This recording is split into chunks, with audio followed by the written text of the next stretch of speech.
sebuah kampung yang mempunyai ramai penduduk yang rajin bekerja. Ada yang berkebun dan macam-macam lagi.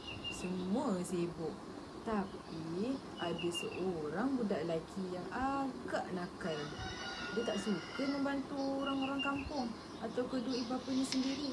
Sebaliknya dia suka membuang masa dan bermain saja. Apalah semua orang kampung ni asyik kerja je. Aku nak main pun tak ada kawan. Baik aku main dekat tepi sungai ni seorang-seorang. Lagi seronok. Hiya. Puas aku main. Hiya. Puas aku mandi. Baik aku berehat je dekat tepi sungai ni. Cuaca pun elok. Sedap ni kalau tidur ni. Bosannya. Orang-orang ni semua sibuk bekerja lagi ke? Mana kawan-kawan aku ni?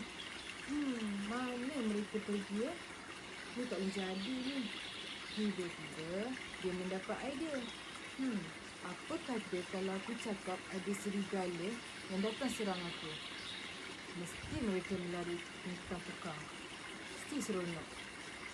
Tolong, ada serigala nak serang aku. Tolong cepat.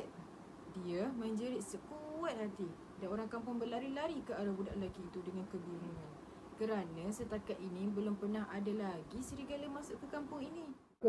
Berpuluh-puluh orang kampung datang dengan berlari. Ada yang bawa kayu, yang bawa cangkul, bawa penyapu, parang dan sebagainya.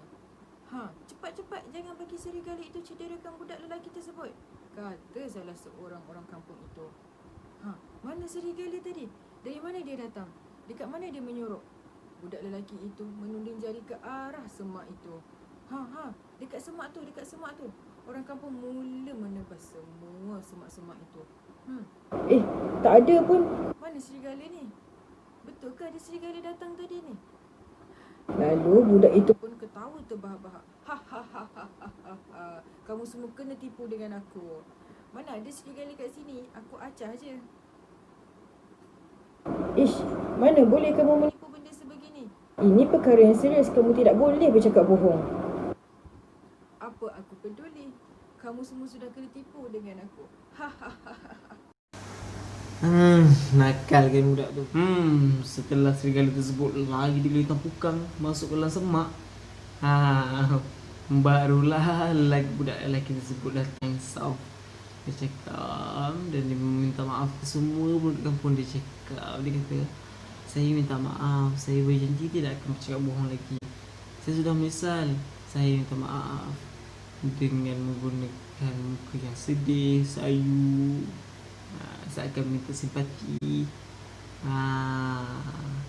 Maka tamatlah cerita cikgu pada hari ni. Okey. Okey, cikgu nak tanya, apa nilai yang kanak-kanak dan anak-anak cikgu boleh belajar daripada sini? Cuba bagi tahu cikgu. Okey. Nilai kat sini cikgu nak bagi tahu, jangan pernah bercakap bohong. Pernah tak dengar peribahasa yang berkata seperti ini? Siakap senohong gelama ikan duri, bercakap bohong lama-lama mencuri. Itulah pepatah orang lama. Nampak tak kat situ? Kalau kita berbohong, sekali je kita berbohong, orang dah tak percayakan kita dah. So anak-anak cikgu ni janganlah berbohong. Itu tak elok. Maka kita perlulah bersikap jujur. Terima kasih. Bye-bye. Nama sejahtera Madam, nama saya Wijayalakshmi Segaran.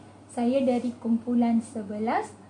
Cerita kumpulan kami adalah kisah serigala dan kanak-kanak dan bertema sikap jujur. Mengikut cerita kumpulan kami, saya membuat stick puppet dengan gunakan polystyrene. Polystyrene ni motong ikut bentuk empat segi, mewarnakan hijau untuk meletak stick puppet ni nampak macam situasi kampung yang berada dalam cerita itu. So, ikut cerita kami yang membuat bahan bantu mengajar ini seperti saya buat watak utama cerita ni, iaitu serigala dengan budak lelaki. Kemudian saya juga ada letak tajuk cerita dengan temanya. Kemudian saya juga membuat stick puppet. Saya guna buat watak-watak dalam cerita ni sebagai stick puppet. So untuk stick puppet saya guna cardboard kotak dan melukis gambar, guna marker dan mewarna, guna poster color.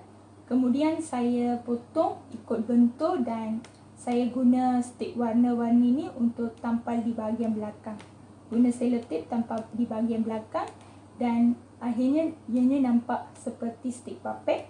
Jadi stick puppet ni nampak cantik dan juga disebabkan saya membuat stick puppet untuk menarik perhatian kanak-kanak, sebab kanak-kanak lebih suka untuk membuat stick puppet. Jadi apabila kita menggunakan bahan bantu mengajar seperti ini, ianya akan menarik perhatian kanak-kanak dan mereka lebih suka untuk mendengar cerita dari guru. Jadi benda ni kanak-kanak boleh ambil. Sebab yang ni saya buat seperti stick puppet, jadi kanak-kanak boleh ambil.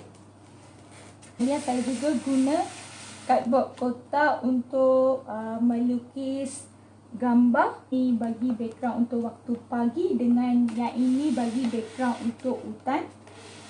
Saya guna cardboard kotak dan warna poster dengan warna agalik untuk mewarnakan gambar ini. Dan gunakan stick warna-warni. Kalau nampak di belakang, saya guna stick warna-warni untuk tampal di bahagian bawah dan letak dalam polystyrene ini, di atas polystyrene, supaya benda ni nampak sebagai background. Dan saya buat stick puppet ni, kemudian saya guna polystyrene memotong ikut 4 segi dan mewarnakan hijau untuk letak stick puppet ni di atas. Dan disebabkan saya buat begini untuk menunjukkan situasi dalam cerita tu, situasi kampung, ada siapa dengan rumah kampung pun saya ada buat sebagai stick puppet bagi menunjukkan situasi kampung mengikut cerita yang kami pilih untuk menarik perhatian kanak-kanak. Jadi saya harap kalau sebagai guru kami membuat stick puppet seperti ini dan juga bahan bantu mengajar begini akan menarik perhatian kanak-kanak dan juga kami boleh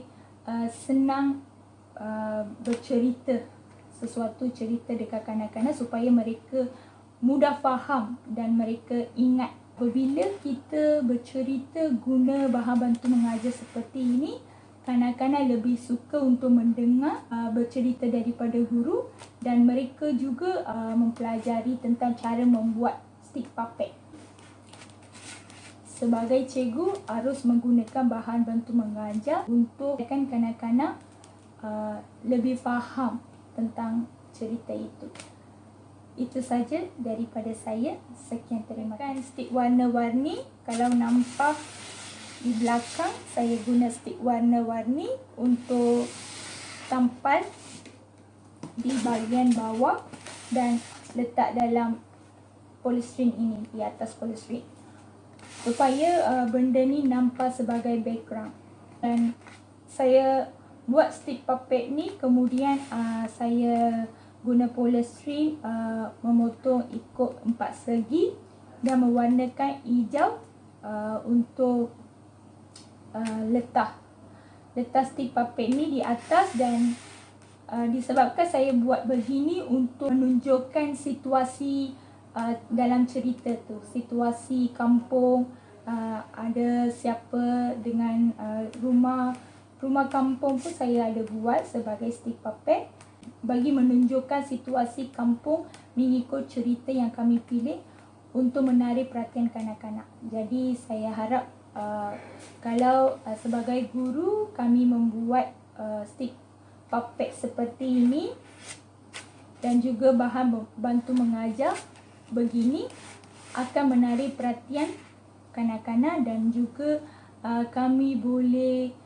senang bercerita sesuatu cerita dekat kanak-kanak supaya mereka mudah faham dan mereka ingat. Apabila kita bercerita guna bahan bantu mengajar seperti ini, kanak-kanak lebih suka untuk mendengar bercerita daripada guru dan mereka juga mempelajari tentang cara membuat stick puppet.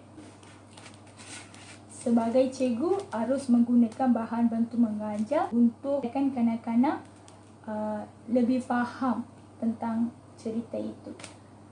Itu saja daripada saya. Sekian terima kasih.